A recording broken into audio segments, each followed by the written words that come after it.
রিয়েলমির C সিরিজের নতুন device আমার হাতে রিয়েলমি C63 দেখতে পাচ্ছেন, একদম ব্র্যান্ড নিউ ডিভাইস রিয়েলমির।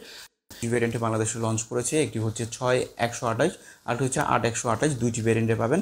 6128-এর প্রাইস হচ্ছে আমার হাতে যেটা রয়েছে এটা হচ্ছে 16,200 টাকা, এবং আপনি যদি 8128 নিতে চান সেক্ষেত্রে আরও 2,000 টাকার মতো বেশি আপনাকে দিতে হবে।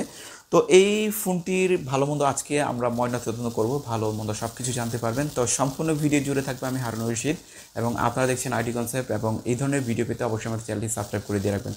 তো এই ফোনটি আমাদের কাছে পাঠিয়েছে মিতালি টেলিকম, তাদের শপের অ্যাড্রেস কিন্তু আমাদের ভিডিও ডিসক্রিপশনে দেওয়া রয়েছে। ট্রাস্টেড শপ, আপনারা চাইলে এখান থেকে কুরিয়ার দেন হচ্ছে এসেও কিন্তু ফোন কিনতে পারেন। যে কোনো প্রকার স্মার্টফোন এবং গ্যাজেট, অনেক ধরনের গ্যাজেট রয়েছে, আপনারা কিন্তু এখান থেকে নিতে পারেন। তো ফোনটির পেছনের ডিজাইনের কথা যদি বলি, ডিজাইনটা কিন্তু চমৎকার করা হয়েছে, একদম আইফোনের মতো। পেছনে দেখতে পাচ্ছি ক্যামেরা বামটা একদম আইফোনের মতো, একটু উঁচু, এখানে মেটাল ব্যবহার করা হয়েছে, এবং এই যে দেখতে পাচ্ছেন গ্লেসি গ্লেসি ভাইব রয়েছে, এই ডিজাইনটা কিন্তু চমৎকার লাগতেছে, মনে হচ্ছে যে গ্লাস, বাট এখানে কিন্তু প্লাস্টিক ব্যবহার করা হয়েছে। তো এই ফোনটির পেছনের ডিজাইনটা দুই ধরনের রয়েছে, একটি হচ্ছে আমার হাতে যেটা রয়েছে গ্লেসি, যেটা হচ্ছে আপনার জেডি গ্রিন, এবং আরও একটি যেটা ডিফারেন্ট পাবেন সেটা হচ্ছে আপনার লেদার ব্লু, যেটা হচ্ছে একটু লেদার টাইপের, যেটা একটু খসখসে টাইপের হয়। তো এটা কিন্তু একদম গ্লেসি ভাইব দিচ্ছে। তো ডিজাইনটা ঠিক আছে এবং একদম ফ্ল্যাট এবং পাতলা মনে হচ্ছে, ফোনটি দেখতে কিন্তু খুব চমৎকার লাগতেছে। তো পোর্শন বাটনের কথা যদি বলি, একদম নিচের অংশে দেখতে পাচ্ছি সব কিছুই রয়েছে, বাট উপরে কিছুই নাই, অর্থাৎ নয়েজ ক্যান্সেলিং মাইক নাই, এবং সেকেন্ডারি যে স্পিকার সেটাও নাই, যেটা মোনো স্পিকার রয়েছে একদম নিচে, যেটা কিছুটা হতাশাজনক। এবং একদম ডান পাশে দেখতে পাচ্ছি আমরা এখানে ভলিউম রাখা রয়েছে, তার নিচে পাওয়ার বাটনটা রয়েছে, এবং সেখানে কিন্তু ফিঙ্গারপ্রিন্ট সেন্সরটি ইমপ্লিমেন্ট করা রয়েছে, যেটি অ্যাকুরেটলি কাজ করছিল। এখানে আমরা দেখতে পাচ্ছি অ্যানিমেশন ডিলে নাই, চমৎকার কাজ করতেছিল এখানে। তো চলে আসি ফ্রন্ট সাইডে কিন্তু অনেক বড় একটি ডিসপ্লে ব্যবহার করা হয়েছে, 6.75 ইঞ্চের একটি এইচডি প্লাস ডিসপ্লে ব্যবহার করা হয়েছে, একদম ফুল এইচডি না, কিন্তু 90 হার্টজ রিফ্রেশ রেট রয়েছে, অর্থাৎ ডিসপ্লেটি হচ্ছে 720p, একদম ফুল এইচডি না। বাট এখানে ডিসপ্লেটা যেহেতু অনেক বড়, দেখতে কিন্তু খুব চমৎকার লাগতেছে। ভিউইং অ্যাঙ্গেল যে ডিসপ্লেটা রয়েছে খারাপ না, এবং 500-র উপরে এখানে পিক ব্রাইটনেস রয়েছে, যথেষ্ট ভালো। ব্রাইটনেসের কথা যদি বলি, ইনডোরে খুব চমৎকার কিন্তু ব্যবহার করা যায়, আউটডোরে কিছুটা একদম ডিরেক্ট সানলাইটে কিছুটা প্রবলেম হয়, আর তাছাড়া ঠিকঠাক রয়েছে। এবং চিন বেজেলের কথা যদি বলি, ডিসপ্লেটা কিন্তু অনেক বড়, এখানে চিন বেজেল ঠিক আছে আমি বলবো প্রাইস ওয়াইজ। এবং যেটা খারাপ লেগেছে, দেখতে পাচ্ছেন ডিসপ্লের মধ্যে কিন্তু একটি ওয়াটার ড্রপ নচ রয়েছে, আসলে 2024 সালে এটা না থাকলে কিন্তু আরও একটু চমৎকার হইতো। অন্যান্য ডিভাইসে কিন্তু ওই প্রাইসে আসলে পাঞ্চল দেওয়ার চেষ্টা করে, বাট এখানে আমরা পাচ্ছি না, সেটা কিছুটা হতাশাজনক। এবং আর তাছাড়া ডিসপ্লে টাচ রেসপন্স যথেষ্ট ভালো এই মুহূর্তে, যেহেতু 90 হার্টজ রিফ্রেশ রেট রয়েছে, খুব চমৎকার কাজ করতেছে এই মুহূর্তে।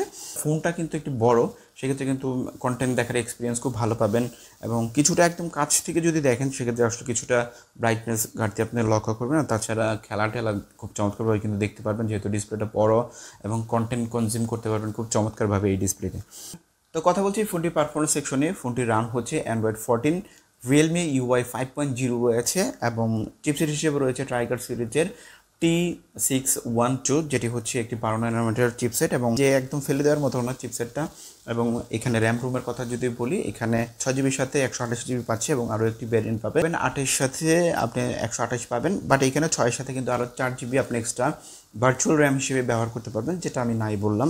এবং যে ইউআইটা দিচ্ছে এই মুহূর্তে খুব চমৎকার কাজ করতেছে, 6 জিবির সাথে যে ইউআইটা রয়েছে অ্যান্ড্রয়েড 14 রয়েছে, এখানে কিন্তু টাচ রেসপন্স এবং যে ইউআইটা রয়েছে একদম নিট অ্যান্ড ক্লিন, এখানে খুব চমৎকার একটি ফিল কিন্তু আমি পাচ্ছি, সমস্যা নাই, ল্যাগ ট্যাগ পাচ্ছি না, মাল্টিটাস্কিং খুব ভালো চমৎকার ফেস করতেছি। LPDDR4X র্যাম রয়েছে, ফোনটিতে ব্লুটুথ হিসেবে রয়েছে 5.0 রয়েছে, এবং ওয়াইফাই যেটা একদম লেটেস্ট ওয়াইফাই রয়েছে, তাছাড়া ঠিকঠাক সব কিছু আমি বলবো এখানে ঠিক আছে।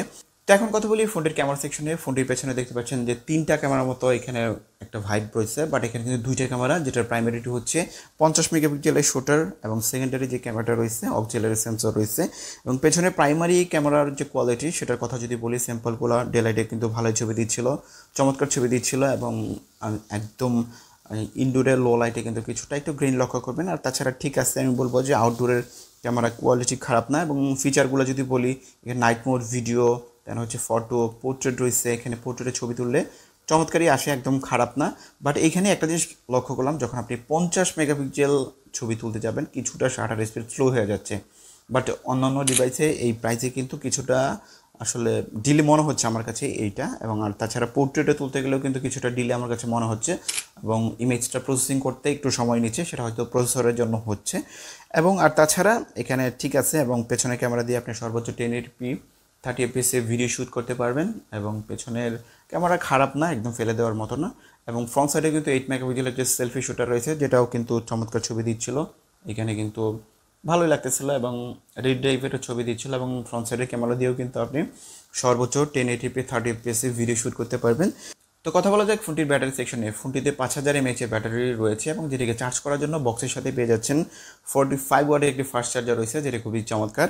তো আসলে 45 ওয়াট চার্জার থাকাতে কিন্তু ফোনটি খুব দ্রুত চার্জ করতে পারবেন এবং ফোনটি কিন্তু একবার চার্জ করলে আপনি যদি নর্মাল ইউজ করেন 1.5 থেকে 2 দিন ব্যাকআপ পাবেন। আর যদি ভারী ইউজ করেন, মোবাইল ডাটা ইউজ করে দেন হচ্ছে ডাটা কনজিউম করে মিডিয়া দেখেন, দেন হচ্ছে ভিডিও দেখেন, সেক্ষেত্রে চার্জটা ভালো যাবে না।